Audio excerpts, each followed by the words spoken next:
All right, we have to get into it. These comments from Defensive Rookie of the Year, star linebacker for the Cleveland Browns, Carson Schwesinger, are making waves. Some comments he had about one Shedeur Sanders. We have to get into this article, man. Welcome to Keep the Vision. Make sure you like, comment, subscribe, share the channel, hit that bell notification, and hype the video. It will be greatly, greatly appreciated. Now, we all know Carson Schwesinger out of UCLA is coming off of a stellar rookie season with the Cleveland Browns, in which he was the Defensive Rookie of the Year, which was well deserved.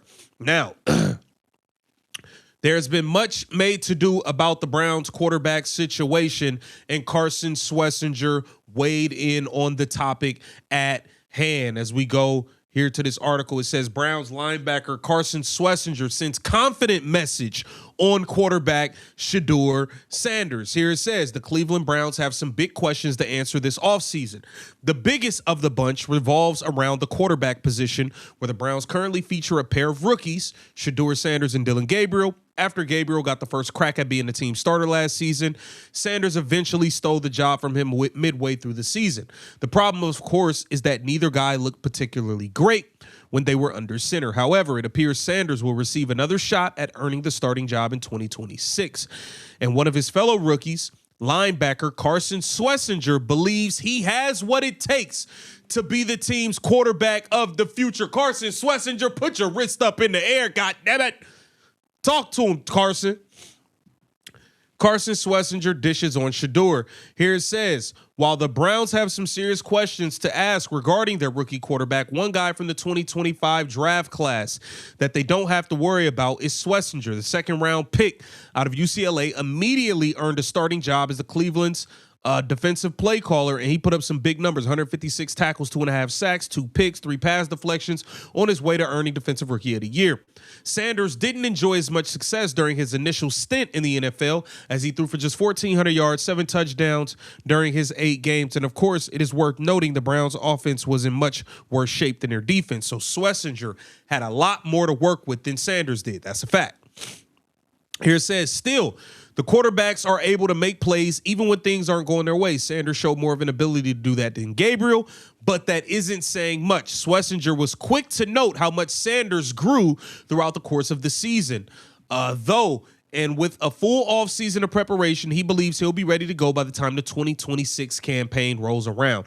This is what Carson Schwesinger had to say.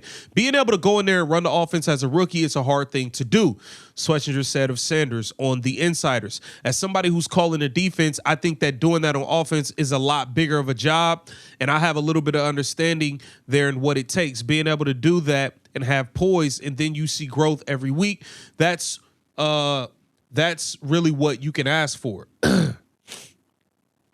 So here it says new Browns coach Todd Monken appears to be a fan of Sanders, but that doesn't guarantee anything when it comes to the quarterback position moving forward.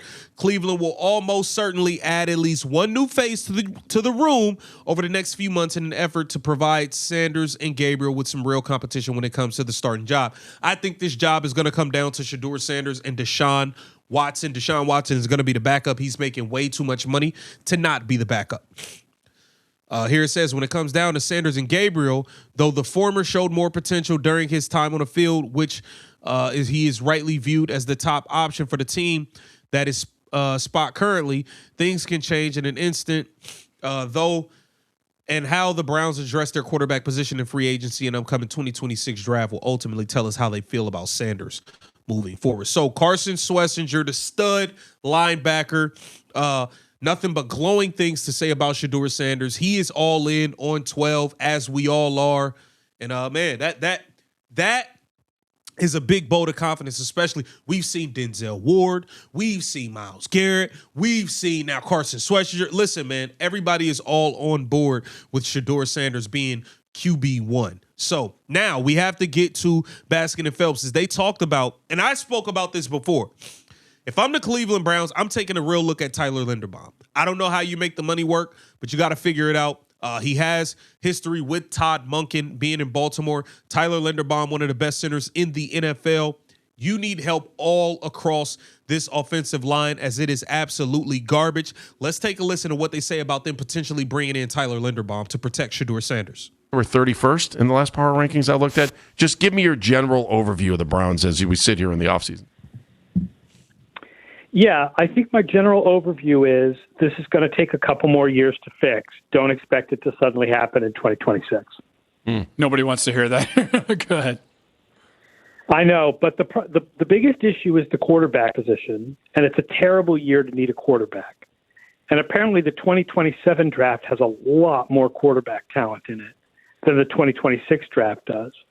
So it's a good year to shore up foundations in other areas and then hopefully go out and get the quarterback in 2027, and then you've rebuilt. Doesn't it feel like it changed? That's the case, although almost every year, Aaron, is where you start to assess a quarterback class before the season is played. We get beyond the college season. Everybody says, "Oh, this is such a dreadful, horrible class." No one ever thought this was a class. No one ever thought this was a good class. No, they thought Arch Manning was going to be. You're probably right, and that was the thinking here, was that Arch Manning was probably going to come out after 1 year at Texas, and we all knew better than that. But Nussmeier and Simpson and a couple of these guys have gone from being, he's a definite first-round draft pick to suddenly now we're dissecting everything about their games. And around here, people were looking at Drew Aller 2 years ago going, wow, we got a local guy that's got a chance to be. Then he's got the injury as well, too. Yeah, again, I mean, we say, everybody says ahead of time, but I think everybody always knew this was not a good class.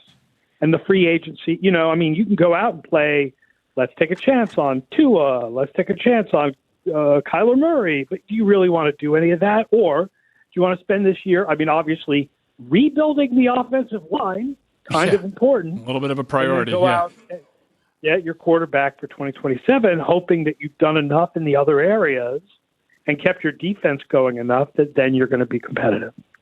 Sometimes when I look at the Browns and you consider and say, you know what, I'd be okay if they drafted two offensive linemen in the first round. They have 2 picks. Why not do that? And then they'll do something, and you'll be like, that was very Browns.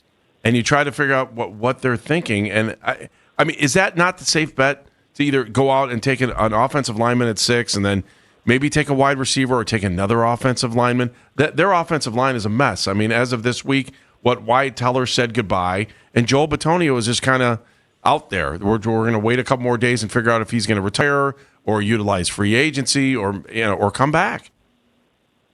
Yeah, I mean, if I was Joel Bitonio, I'd be like, all right, this is my chance to go play for a contender for a year. And I'd go off to the Chargers or something. Go ring chasing. It's ring chasing time. Mm-hmm. I think they're in the position, honestly, where they could just take the best player available at every possibility. I mean, yes, they need offensive linemen specifically, but I would try to piece together offensive line with free agency more, and then just get the best player available. I mean, even at positions where they have players,